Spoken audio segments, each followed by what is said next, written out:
কোনো চাকরি বাতিল নয়। ৩২,০০০ প্রাইমারি চাকরি বাতিলের নির্দেশ খারিজ। অর্থাৎ ৩২,০০০ চাকরি কিন্তু বহাল রইল। ফ্রেন্ডস, আপনারা জানেন ৩২,০০০ প্রাইমারি শিক্ষক শিক্ষিকার চাকরি বাতিলের কেসের আজ রায়দান ছিল।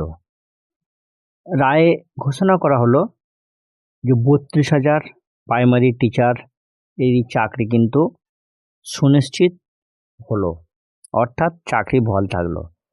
বিভিন্ন সংবাদপত্রে প্রকাশিত তথ্য অনুযায়ী এই ৩২,০০০ চাকরি বাতিলের রায়দানের একটা সারমর্ম আপনাদের সঙ্গে আমি সংক্ষেপে শেয়ার করব।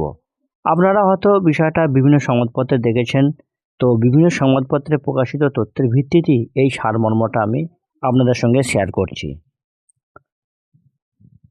2014 সাল প্রাইমারি রিক্রুটমেন্ট এক্সামিনেশন এর বিজ্ঞপ্তি প্রকাশিত হয়। 2015 সাল নিয়োগের পরীক্ষা হয়। 2016 রিক্রুটমেন্ট প্রসেস শুরু।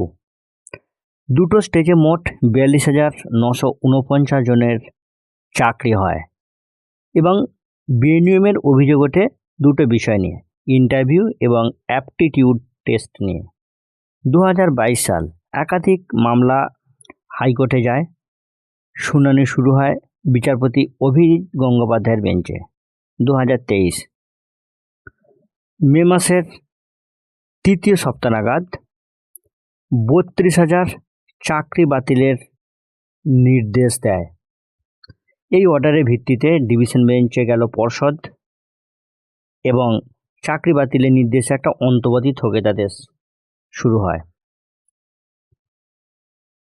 এরপর সুপ্রিম কোর্টের দ্বারস্থ হয় পর্ষদ এবং চাকরি প্রার্থীদের এক অংশ। 2025 সাল সুপ্রিম কোর্ট মামলা ফেরালো হাইকোর্টে। 2025 সালে 12 নভেম্বর সব পক্ষের বক্তব্য শোনার পর তপব্রত চক্রবর্তীর ডিভিশন বেঞ্চে শুনানি শেষ হয়। 3রা ডিসেম্বর 2025 মামলার রায়দান হলো 32,000 চাকরি বহাল থাকবে। অর্থাৎ 32,000 প্রাথমিক শিক্ষক শিক্ষিকার চাকরি বহাল রাখলো হাইকোর্ট এবং খারিজ করলো তৎকালীন বিচারপতি অভিজিৎ গঙ্গোপাধ্যায়ের 32,000 চাকরি বাতিলের নির্দেশ। আশা করি 32,000 প্রাথমিক চাকরি বাতিলের যে গুরুত্বপূর্ণ তথ্য আপনারা উপলব্ধি করতে পেরেছেন বিষয়টা। এইরকমই গুরুত্বপূর্ণ তথ্যের আপডেট পেতে সর্বদা সঙ্গে থাকুন বিশ্বজিৎ ইনফরমেশন ইউটিউব চ্যানেলের সঙ্গে। ধন্যবাদ।